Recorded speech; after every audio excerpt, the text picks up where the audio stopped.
Welcome to the Inner Space podcast.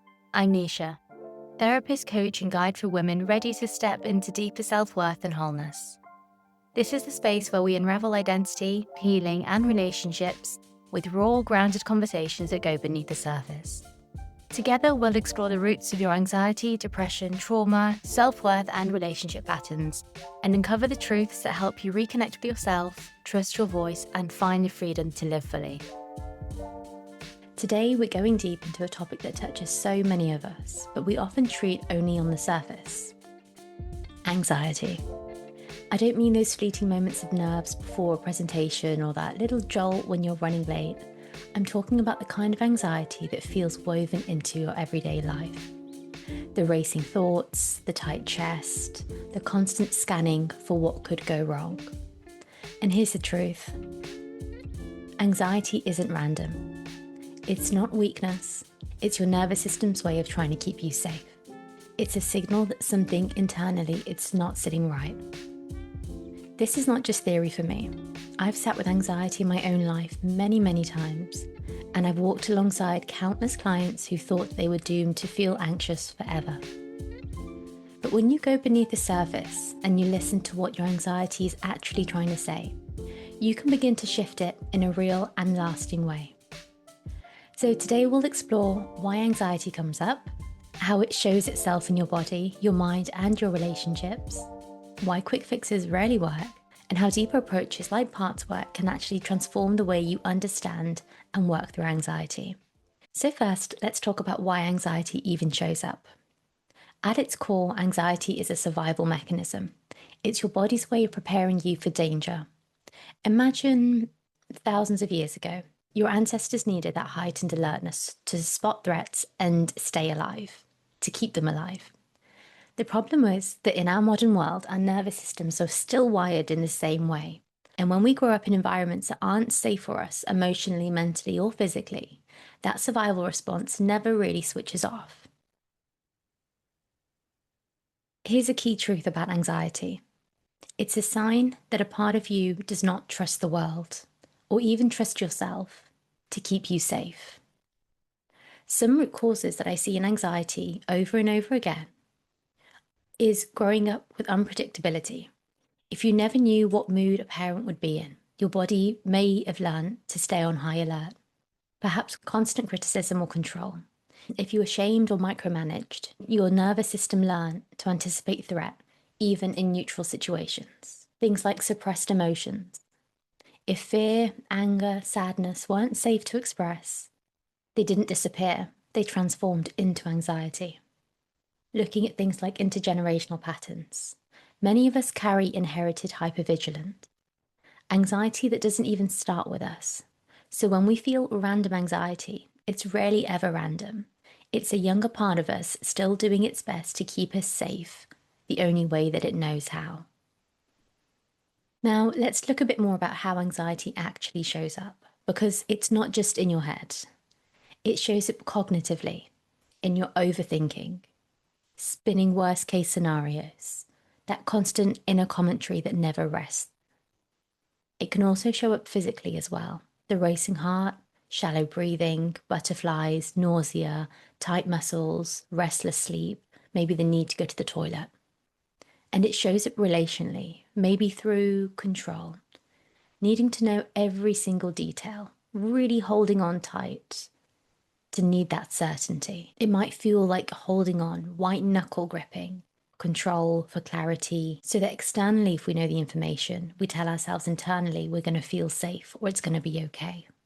It can also show up through things like withdrawal, maybe pulling away before you can be hurt, or through things like seeking reassurance, needing constant reminders that everything is okay. Here's the key point. Anxiety isn't just something that you think. It lives in your body. It spills into your relationships and it shapes your choices even without you realizing it. Here's where I want to get really honest about anxiety. We live in a world that loves quick fixes. Do this morning routine and your anxiety will vanish. Or just breathe. Just write affirmations. Take a yoga class. Now, don't get me wrong, these are tools that can help to soothe. They can be supportive, but you can't journal your way out of trauma. You can't yoga your way out of a nervous system stuck on high alert. And what these strategies do is silence anxiety for a moment, which can feel like relief, but don't resolve the root causes. And that's why anxiety persists. Anxiety that's built up over time can't be healed by a quick journal entry. It can't be held by simply holding a crystal or going to one yoga workshop, because the anxious part of you isn't looking for hacks. This is key. The anxious part of you is not looking for hacks. It's looking for safety. It's looking for compassion. It's looking to be understood and not silenced. And that's why quick fixes don't work, because it's about building that trust with yourself, looking and seeking that internal validation. For that young, anxious part to be soothed, to be told it's going to be okay. I see you, I hear you, and I'm with you.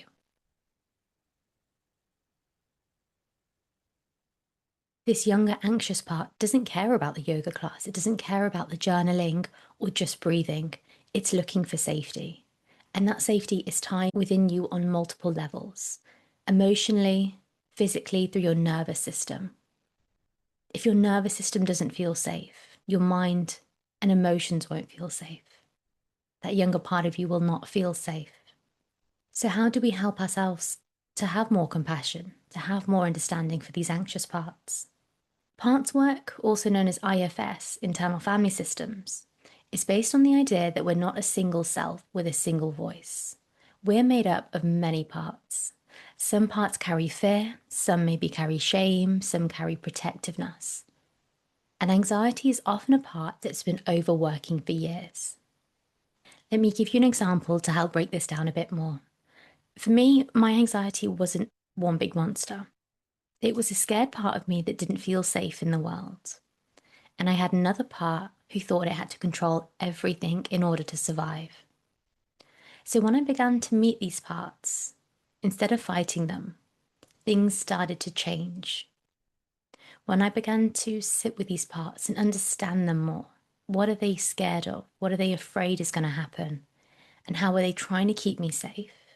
Because all parts have good intentions. There are no bad parts. They're all doing the best that they can to help keep you safe based on what they know. And so things like compassionate inquiry, understanding more about what they're trying to do to help keep you safe, because very often it is a younger part of us that feels anxious. It's doing the best it can to survive, to keep yourself alive, to keep yourself safe. And so when we begin to meet these parts, instead of fighting them, things will begin to shift. They begin to change. Those parts feel heard and witnessed, and they begin to relax a little bit. They don't take over the system. They don't override the system with anxiety, stress, panic attacks, like they perhaps would have previously done. So in therapy, it looks like helping somebody name their anxious part, to listen to it and see what it needs. Instead of I'm anxious, we break it down more and it becomes a part of me feels anxious. And that small shift creates space, it creates compassion and a choice. And that's really powerful for us to remind ourselves that we do have a choice. We get to decide how we want to feel, how we want to react, but also more simply that we have the choice to decide differently this time. We don't have to go up straight into a really high level of anxiety, that we can decide if we don't want that for ourselves, we can do it differently. Parts work is also really powerful in couples therapy as well, because anxiety might show up as clinginess in one partner and perhaps withdrawal in another. When each person can recognize, oh, this is my anxious part, instead of this is just who I am, it stops being about blame and instead it becomes about empathy and teamwork. Now, going back to anxiety on an individual basis, parts work doesn't make the anxiety disappear. It transforms your relationship with it. And when you change your relationship with anxiety, it no longer runs your life. Remember, that younger part then feels like it no longer needs to pull you into a state of anxiety. It feels like it doesn't need to get your attention by sending you into a panic spiral because you understand it more. You understand what it's worried about, and it feels heard, it feels seen. And that's where you'll start to notice the change. It's not about becoming fearless. Healing anxiety involves learning to regulate your nervous system so your body learns it doesn't always need to be in survival mode. Building self-trust so that that anxious part doesn't feel that it's the only one steering the ship, that's the only one driving you forward. Perhaps releasing inherited patterns so you're not carrying anxiety that never belonged to you. And meeting every part of yourself with compassion, even the parts that feel messy or clingy or too much. Because, and this is really important, anxiety doesn't mean that you're broken. And you don't have to live with anxiety. It doesn't have to define you if you don't want it to. It means a part of you has been carrying more than it should have, often for years and often from a very young age. This is why I created my course, Becoming Whole. It's for anyone who feels tired of managing anxiety at the surface and wants to actually understand what's happening inside, why these parts show up and how to meet them differently, how to shift the patterns that keep you stuck. It's the work that I've done on myself, and that's how I know it works. I tried so many different techniques, different modalities, different approaches. Nothing ever seemed to work until I was able to break things down for myself. It wasn't that I was having a panic attack. It was that there was a part of me who was young, she was scared, she was so afraid. And when I began to sit with her to understand her more and what she was afraid of, when I was able to hold her hand and let her know that it was going to be okay because I was there for her and I was not going to leave her, that's when I noticed that I felt safer in myself, that I no longer needed to go into panic attacks. I no longer needed to feel that level of anxiety I did before because that part of me that was so worried, finally she was being heard. As you hear my story, I wonder if this resonates with you because it's something that so many of us struggle with. We often feel embarrassed or ashamed that we feel this way, but the truth is that if we weren't ever taught how to listen to these parts, if we weren't ever taught how to validate ourselves or how to sit with ourselves, then it makes sense that these parts would still be there. And it's the work that's helped so many of my clients move from I'll always be anxious to I finally understand myself and I know how to calm myself, or I can be there for myself. And I love hearing these wonderful stories of clients feeding back that they almost felt anxious, but they were able to have that conversation internally, asking, why am I anxious? What am I afraid is going to happen? And so to be able to give them the tools to do this is wonderful to hear. And I invite you now to take a moment to think about how your life would be different if you were able to understand the parts, perhaps the anxiety, but maybe other parts as well. Maybe a part that feels sad, maybe the part that people pleases or self-sabotages. And it can be really helpful to do this work with somebody as well, especially if it's your first time having this compassionate inquiry with yourself. So if any of this resonates, I'd invite you to check out the link. I'll leave it in the show notes below. And if you'd like to do any deeper work, you're welcome to reach out for a free call with me. And so as we close, here's a reflection that I'd like to leave you with.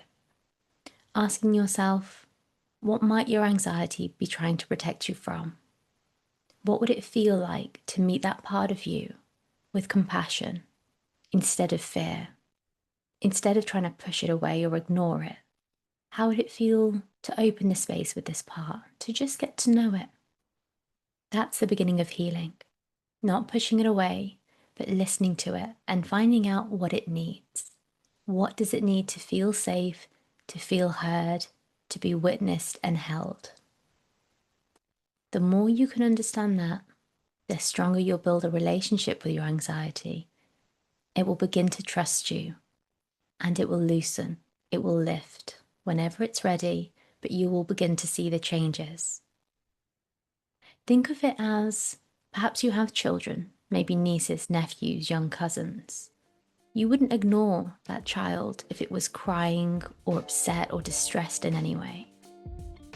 So don't ignore yourself any longer, because that part will always be there until you're able to understand what it needs and how to support it. Anxiety doesn't have to define you, and it doesn't have to be there forever. And the fact that you're listening tells me that you're already on the path to change and transformation. If you're curious about learning more, feel free to download my free guide. There's loads of information in there. Take care of yourselves, and I'll meet you in the next episode.